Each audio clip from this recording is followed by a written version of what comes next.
Today is Friday, November 20th. What to know about Georgia's recount results as states begin to certify their votes, and how President Trump's team is now said to be going beyond lawsuits to keep challenging the election outcome. Then some of the strongest warnings yet from the nation's top health agency, this time about Thanksgiving.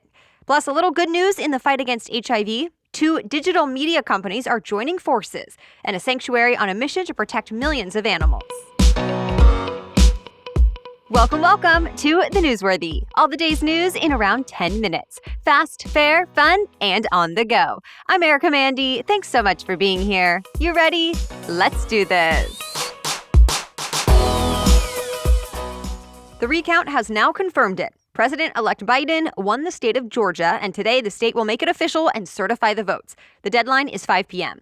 Biden has now won Georgia by more than 12,000 votes, making him the first Democratic presidential candidate to win the state in 28 years. And with that, it seems President Trump's path to victory is even more narrow. But he's still not giving up. In fact, Reuters cites 3 sources who say President Trump is trying a different tactic now and looking to persuade fellow Republicans to intervene on his behalf in battleground states. According to Reuters, and a few other outlets also reporting similar elements of this, Trump's lawyers are targeting state legislators in Michigan and Pennsylvania, and they're reportedly hoping Trump-friendly lawmakers will appoint their own electors. Remember, electors are the people behind the electoral votes that we're always talking about. Each state has a certain number, and then those electors, or state election representatives, literally go and vote to formally elect the President of the United States. Most of the time, electors are just there for a procedural reason, and they choose whichever candidate got the most votes from citizens in their state. In fact, most states require them to choose that candidate. But 17 states allow so-called faithless electors who choose to vote differently than the popular vote in their state. And so this new report says Trump's team is now counting on faithless electors. That said, right now it looks like the Electoral College count is 306 for Biden, 232 for Trump, and the benchmark to win is 270. So let's do the math. Trump would need 38 faithless electors to change the outcome. And there's usually only just a couple here and there. So it seems, at least, it's unlikely Trump will be able to get enough faithless electors to change the outcome of the presidential race. But we'll see. All election disputes must be resolved by December 8th, and the electors officially cast their votes this year on December 14th to formally select the next president. To be continued. Secretary of State Mike Pompeo made history in the Middle East. He became the most senior U.S. diplomat to visit an Israeli settlement in the West Bank. This has been an area of contention since the 60s. Israel has been trying to control the West Bank for the last few decades, but Palestinians believe it's their territory. And already last year, Pompeo sided with Israel, saying the U.S. no longer viewed Israel settlements in the West Bank as a violation of international law. And that sparked some backlash from Palestinians. Well, fast forward to this week. Pompeo met with Israeli Prime Minister Benjamin Netanyahu, and the Secretary of State announced a new policy of allowing products made in the West Bank settlements to be labeled as Made in Israel when they reach the U.S. This goes against the guidelines set back in 1995 by then-President Bill Clinton that said items should be labeled just as Made in West Bank. In response to Pompeo's latest visit, one Palestinian negotiator accused Pompeo of setting yet another illegal precedent, violating international law. So it's not clear yet if the policy will change again under the next president. Stay tuned. The CDC held its first public briefing in months to warn Americans about the upcoming holiday season. The doctors and scientists asked Americans not to travel for Thanksgiving, saying if you do, it'll increase your chance of getting and spreading COVID-19. Already, they call the rising number of cases alarming. The U.S. reported more than 1 million new cases the last week alone, and hospitalizations and deaths are also on the rise. The warning wasn't just about travel either. The CDC's COVID-19 incident manager said he's concerned about anyone coming together outside of their so-called household bubble. This week, the CDC also redefined its definition of household. Now it says that only refers to people living in your home the last 14 days. So that means college students living on college campuses should be ruled out this year. Of course, this guidance is not a mandate, but the CDC says it's strongly recommended. And so officials ask if you are planning to gather with others anyway, consider wearing a mask in your home and trying to improve ventilation inside. And by the way, some states do have mandates now that say no gatherings with 10 people or more, though critics argue it's tough to enforce. Meanwhile, California is the latest state to put an overnight curfew in place. Ohio already imposed its overnight curfew that started yesterday. Tomorrow is your last chance to claim your relief payment from the federal government. We're talking about the direct payments for most Americans Congress approved back in March as part of the CARES Act. Still, some people who were eligible for a check or direct deposit never got anything. CNBC says if you're one of them, it's likely because the IRS does not have your information on file. So you'll need to give it to them by 3 p.m. Eastern tomorrow, as in Saturday. We've included a link in today's show notes. By the way, if you missed tomorrow's cutoff, all is not lost. You may be eligible to receive a tax credit when you file your taxes next year. More news is coming up, but first, thanks to our sponsor today, Magic Spoon. I used to eat cereal as a kid. In college, I switched to the so-called healthy kind that didn't taste very good, to be honest. And then I just stopped eating cereal for years because I didn't think there were any good options. Well, that has now changed thanks to Magic Spoon. First of all, Magic Spoon cereal tastes amazing. My favorite is definitely the new flavor, peanut butter, but I also enjoy their best-selling fruity, frosted, and blueberry flavors too. And yet, I can feel good about eating it. Magic Spoon has 0 sugar, 11 grams of protein, and only 3 net grams of carbs. It's keto-friendly, gluten-free, soy-free, and GMO-free. So go to magicspoon.com/newsworthy to build your own custom variety box and try it today. And be sure to use our promo code newsworthy at checkout to get free shipping. And Magic Spoon is so confident in their product, it's backed with a 100% happiness guarantee. So if you don't like it for any reason, they'll refund your money, no questions asked. That's magicspoon.com/newsworthy and use the code newsworthy for free shipping. Now back to the news. A little good news in the fight against HIV. The CDC says American deaths related to HIV fell by nearly half from 2010 to 2018. Researchers say the decline is likely the result of better diagnoses, treatments, and medical care. However, there is a lot more work left to do. HIV infection rates and deaths are still higher in Black people than in the rest of the population, and the death rate is about twice as high in southern states as in the Northeast.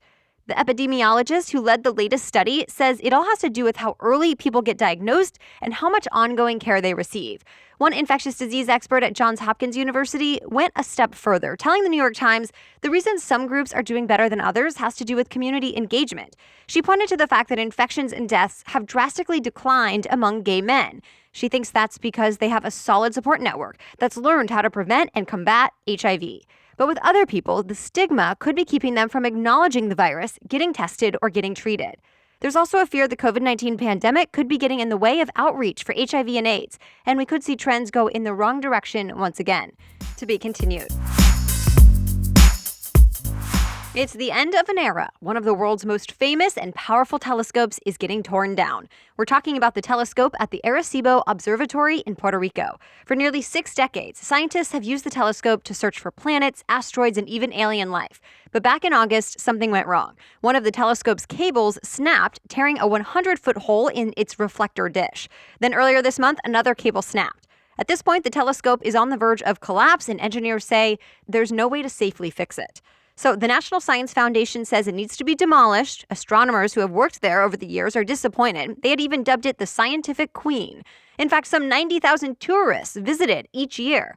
And as the New York Times reports, it even cemented itself in pop culture.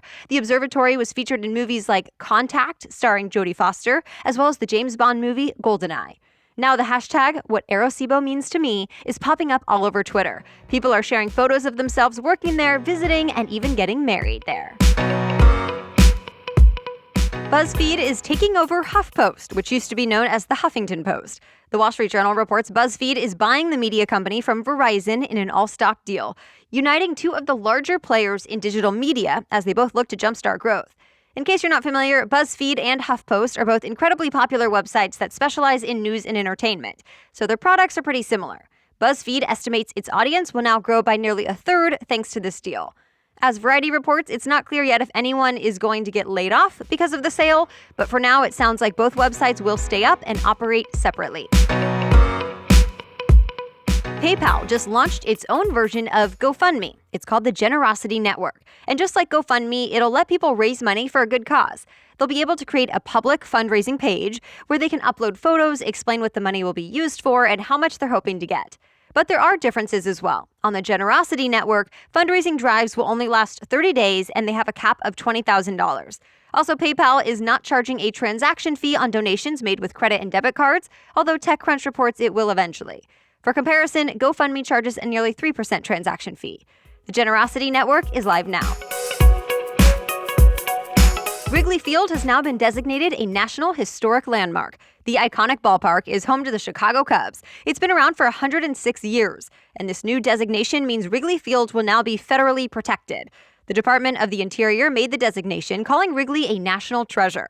Wrigley Field is the second ballpark to get this designation. The first was Fenway Park back in 2012. That one is home to the Boston Red Sox and is the oldest ballpark in Major League Baseball. And that's it for the main news today, but now it's time for Feel Good Friday, where we bring you one extra feel-good or positive news story before the weekend. But first, this episode is brought to you by Fitbod. Fitbod is a smart fitness app that learns about your abilities more and more with each of your workouts and plans exercises designed to maximize your results. No more wondering what workout you should be doing today or how to switch it up. I like that Fitbod always cycles new exercises into the mix to keep workouts fun and fresh. And you can use it anywhere, whether you're at home, at the gym, or on the road. I've created 2 setups that I can easily switch between on the app, one using just my body weight and one using my at-home equipment. But if you prefer going to the gym, it can incorporate all of that equipment as well. Fitbod workouts are balanced to give you results while also avoiding overworking the same muscles, and it's super easy to use. Plus, it's way more affordable than personalized training in person. So get a personalized fitness plan that helps you work out smarter at fitbod.me/newsworthy. Try Fitbod for free for 1 whole month when you sign up today at fitbod.me/newsworthy. That's 1 free month when you sign up at fitbod.me/newsworthy. And now back to Feel Good Friday. Today we're talking about a new marine sanctuary that's now the largest in the Atlantic Ocean. It's roughly 250,000 square miles between South America and Africa. Its mission is to protect birds, sharks, whales, seals, and penguins from things like fishing and illegal mining. The new sanctuary was designated by about 250 people living on a tiny island called Tristan da Cunha. The Guardian says they wanted to do something huge to protect the wildlife, so they made most of the water surrounding their island into a safe haven for animals. The island is actually a British overseas territory, too, so the UK is going to enforce the wildlife protections there. Experts say this will pay off in the long run. A recent study from the University of California and National Geographic Society found that banning fishing in 5% of the ocean would actually boost global fish catches by 20% in the future. All right, thank you so much for listening. We'll be back with our special edition Saturday episode tomorrow and another news roundup on Monday. Until then, have a great day.